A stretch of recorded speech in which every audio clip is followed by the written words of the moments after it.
Good morning, members. Thank you very much for attending this morning's Harbours Sub Committee Meeting.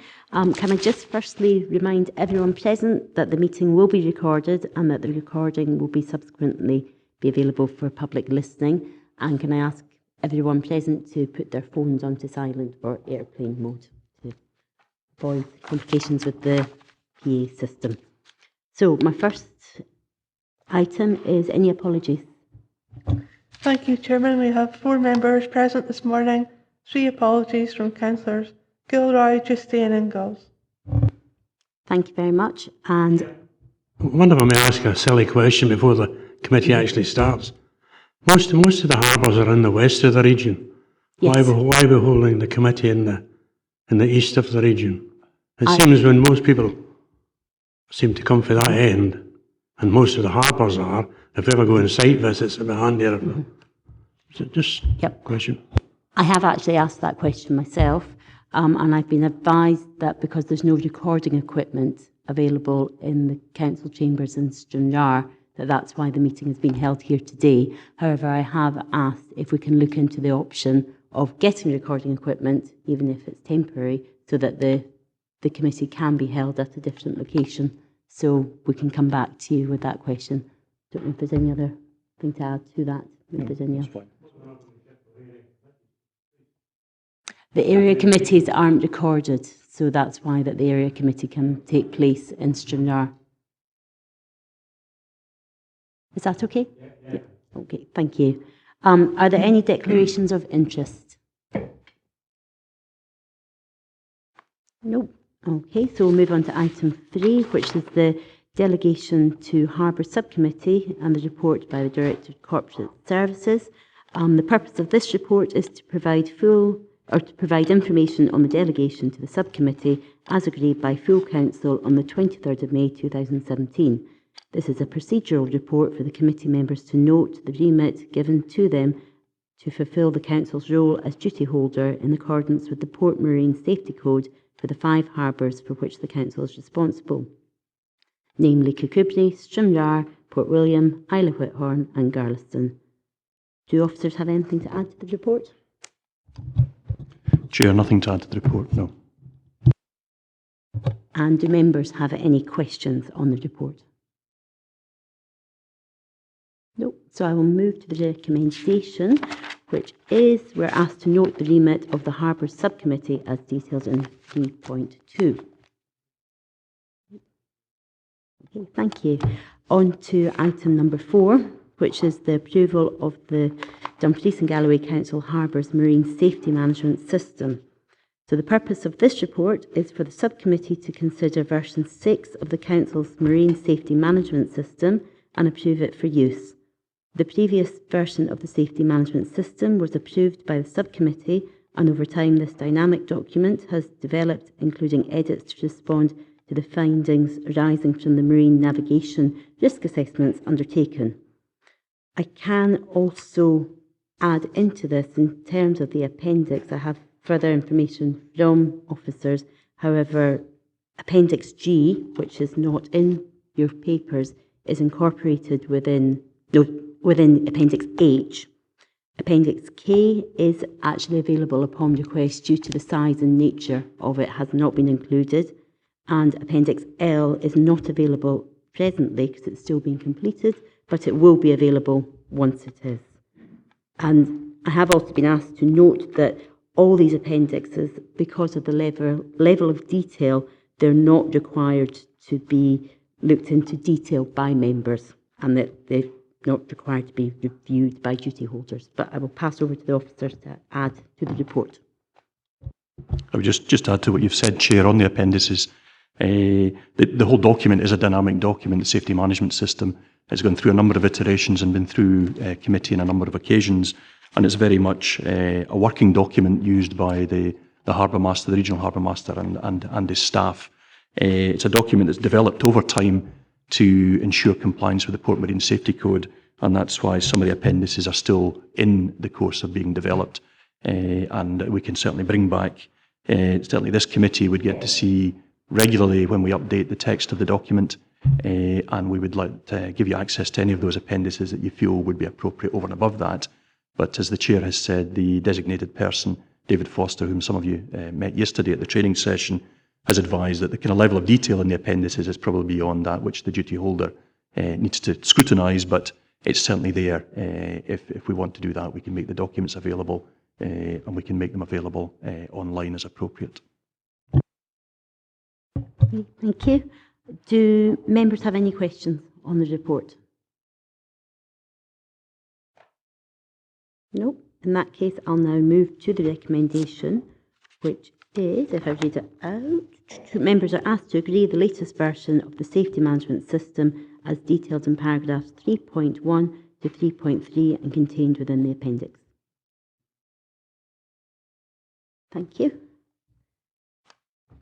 On to item 5, which is the purpose of this report is to enable the subcommittee to consider the recommendations and actions arising from the Port Marine Safety Code compliance audit undertaken by the Marine and Coastguard Agency at Stranraer and Kirkcudbright Harbours, and in the compliance audit undertaken by the designated person for all the council harbours. Do the officers have anything to add to the report? Chair, nothing to add to the report. Okay, do members have any questions on the report? None? Okay, so I'll move to the recommendations.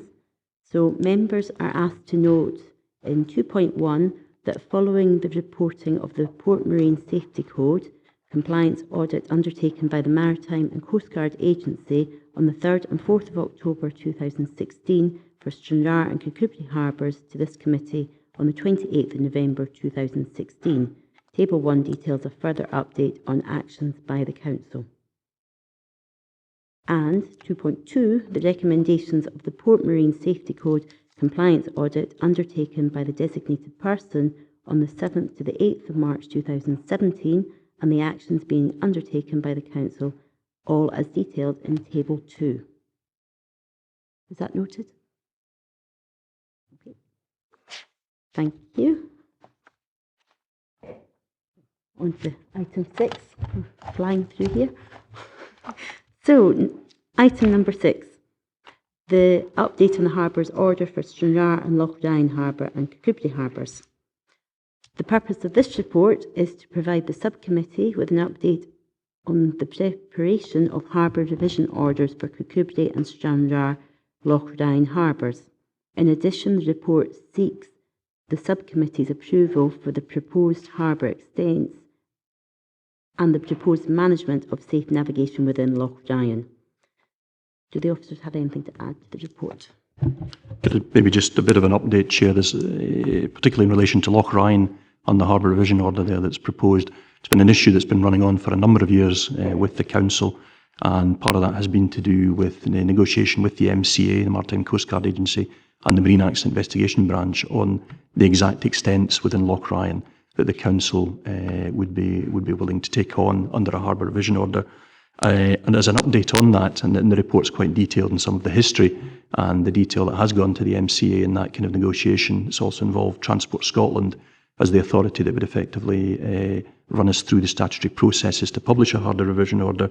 But the feedback there is that the MCA have requested a further meeting. They actually want to meet with us on site at Loch Ryan, and we're proposing that they see some of the systems in Belfast come across on one of the vessels and actually have site visits to the Stena port and the P&O ports, as well as our own, and that we kind of give them a briefing on the ground along the lines of the powers and the kind of harbour limits that we've set out in this report that we would want to take forward as a statutory harbour authority.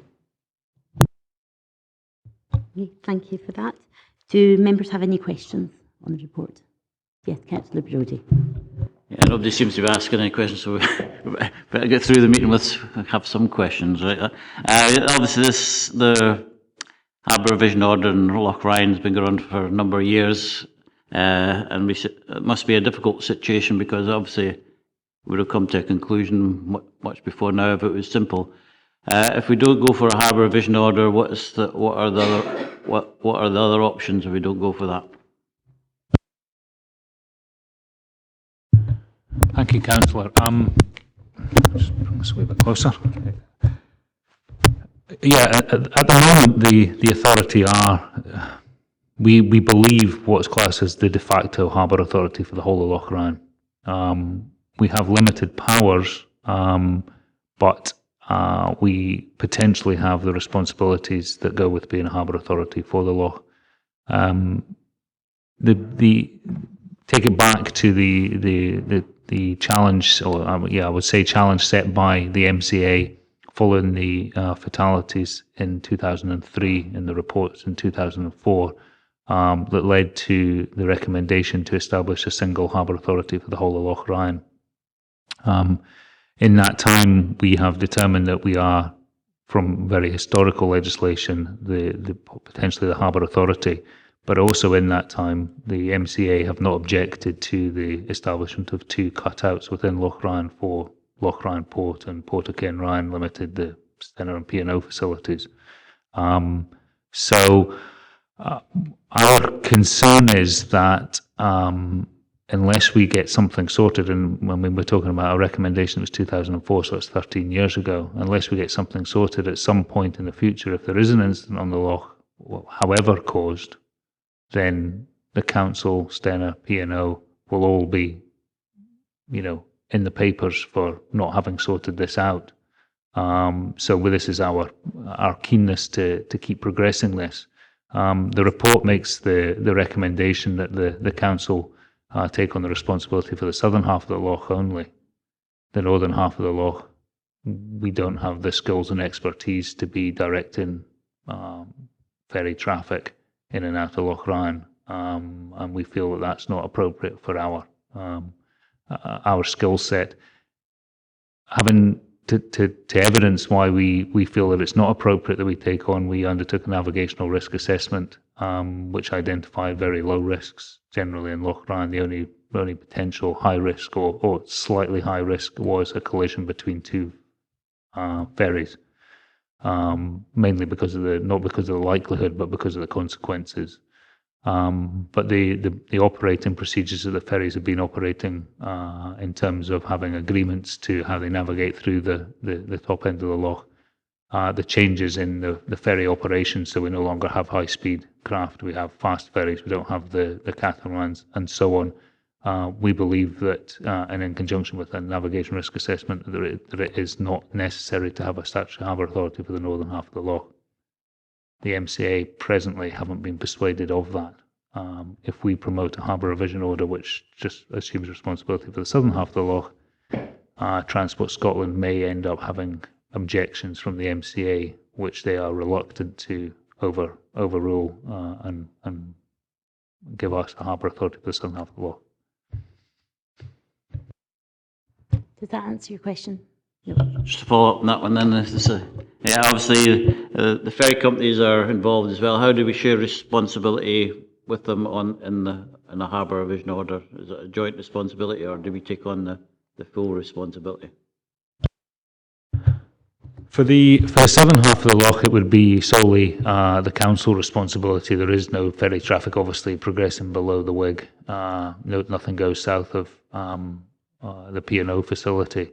For the northern half of the Loch, what we'd suggested to the MCA was more of an informal arrangement to work with the ferry companies to have some rules that we would expect those traversing the northern half of the Loch to comply with. So the ferry companies have that themselves, so they have agreements on where the vessels pass, and we would issue guidance to anybody coming to Loch Ryan.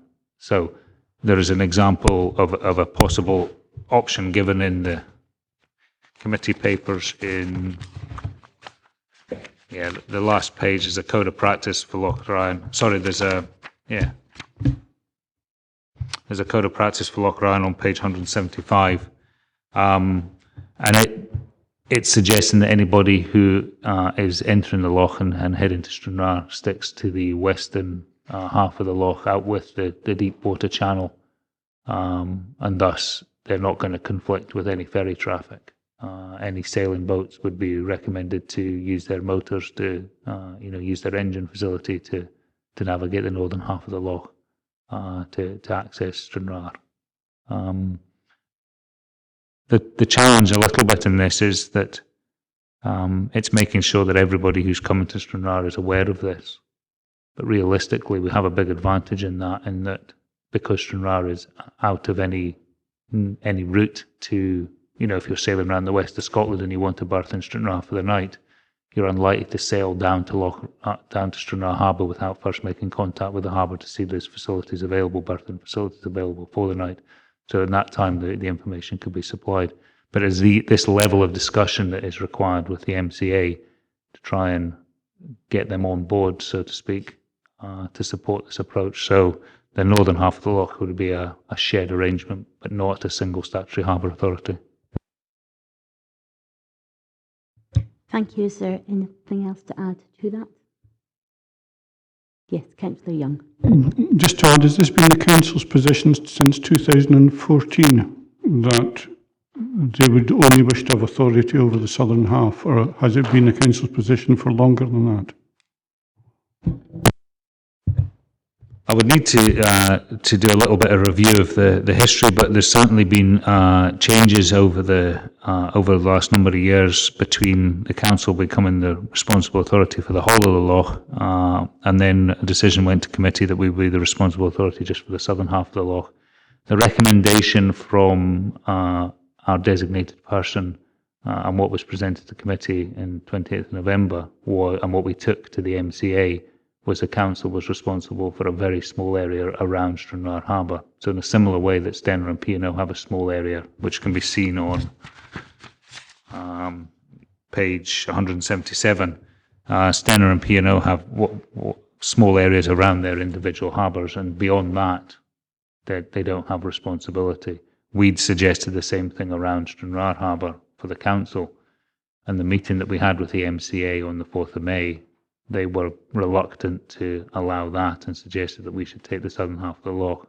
Now, when we went into the meeting with the MCA, we kind of had in our minds a red line that we would, how far would we allow the MCA to push us? And taking on the southern half of the loch, while it's still quite a large area, I mean, it's larger than, say, for example, the Kirkcudbright Harbour, which is large in itself. It does have the advantage if we take on the southern half of the loch that one, it's generally visible from Stranraer, from the harbour, from the West Pier, so you can see the loch, which is an advantage to the harbour master in terms of having a look, surveying the loch with binoculars or such like. But furthermore, if we, as a council, are keen to see, for example, regattas and such like held in Loch Ryan, if we don't have control of the southern half of the loch, then we wouldn't be able to say if there was somebody moored a large vessel in the southern half of the loch, we would have no control over them to move that vessel, which would kind of scupper any regatta if that was in the way, or worse than that, if there was a wreck. Excuse me, if there was a vessel sunk in the southern half of the loch, we would have no powers to remove that wreck. So yes, there is a risk in taking on the whole of the loch. It's a greater area, and the recommendation is always to keep as small an area as possible. But the advantages to the council in terms of what then the southern half of the loch can be used for, the statutory harbour authority. Just from one personal interest, I was reading about the Oyster Festival and the unique oyster beds. Where are they located in relation to the shaded area? And is there not some sort of a spatial ownership of these oyster waters? I mean, in terms of the oyster beds, I believe that where it says proposed harbour limits, it's sort of to the right-hand side of where the text says proposed harbour limits in that area there. Statutory Harbour Authority wouldn't have an impact on ownership. So as an example, the text within the committee report actually, with regards to the Kirkcudbright Harbour, we can put savings in any harbour revision order to landowners and seabed owners so that our responsibility as harbour doesn't impact upon what rights they have as, for shellfish in that case. So that wouldn't stop them being the harbour authority. Is there anything you would add on that, Dave? No. Yeah. Thank you. Are there any further questions? Yes, Councillor Brodie. Yeah, okay. In the recommendations and mentions of Harbour Vision Orders at Kirkcudbright and Stranraer and Loch Ryan. Councillor Sloan said there's no harbour mentioned west of Kirkcudbright, east of Kirkcudbright, is that right? So, obviously, I represent Annan, but the Annan Harbour has got a similar history to Kirkcudbright, for example, going back to 1890s when a harbour trust was set up, and up until very lately, the council had played a large part in the management of the harbour at Annan and owned the quays there. So I just wonder if there's a rationale why the Annan Harbour is not on the list. The remit that's given to this subcommittee, and it doesn't list Annan Harbour, but it sets out the requirements of this subcommittee to fulfil the role of duty holder in accordance with the Port Marine Safety Code in relation to the Council's 5 harbours. And those are the 5 harbours that we are, as a council, statutory harbour authority for. The council are not the statutory harbour authority for Annan Harbour. There have been reports to the Service Committee talking about the infrastructure and the land ownership, but that's a kind of different thing, and that's a matter that's been dealt with through EEI in terms of the consideration of the need to invest in the land that's owned by the council. But it is recognised, and it was recognised certainly in the committee report to EEI, that we're not the statutory harbour authority. So it doesn't fall within the council's duties in relation to the Port Marine Safety Code for safe management and navigation, and it doesn't fall within the remit of the subcommittee, which is why it's not listed. Yep. I suppose the question is, should the council be the statutory harbour authority for Annan, because it shares quite a lot of the traits of Kirkcudbright, for example, where there's similar interests held by the councils. The question would be, would it be up to this subcommittee to look at it and see whether it was a reasonable way forward to consider being the statutory harbour authority? Would that be the purpose of this, or would it have to go to the main committee? I would suggest, given that the remit is quite short for this committee, it's beyond the remit of this committee would be my advice.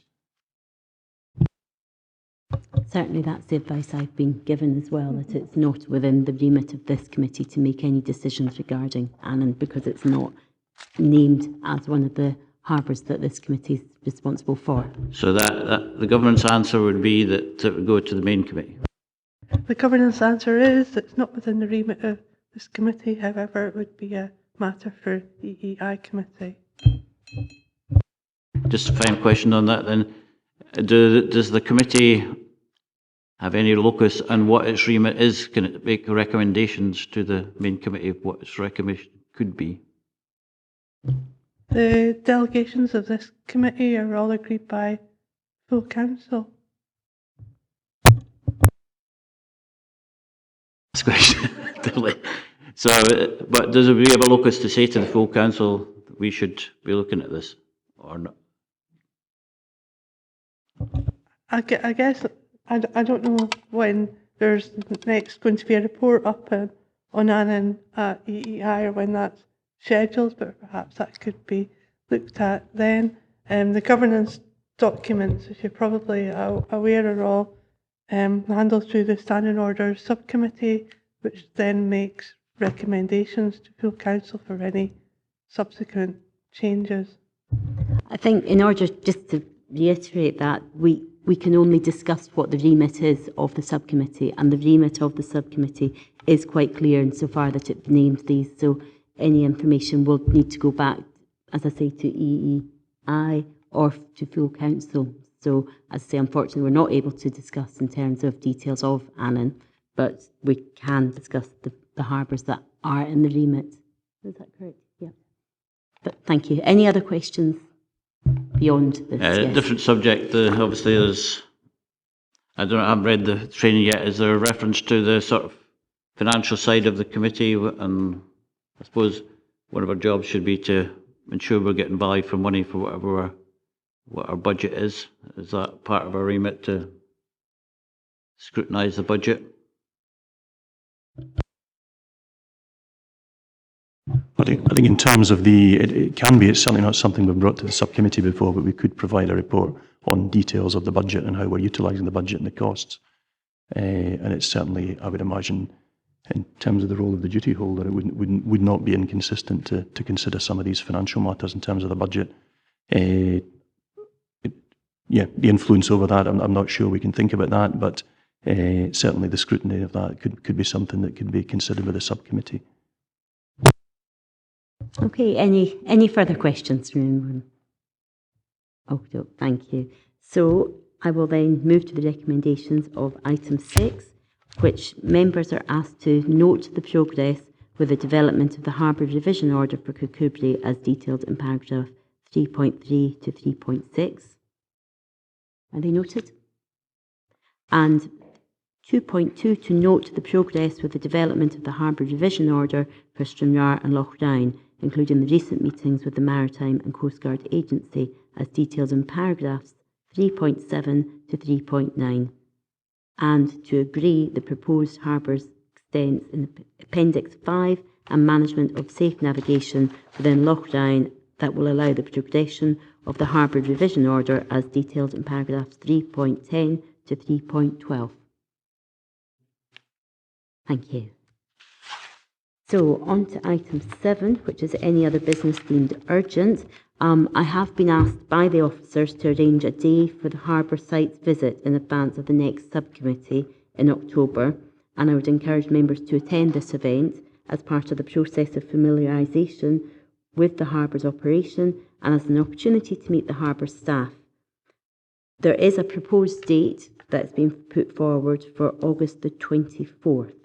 So I would ask members to check diaries and see if that date is going to be available to them. I have no other business, so I would also just like to thank members for their attendance, as well as officers, and the positive contribution to our meeting today. Thank you.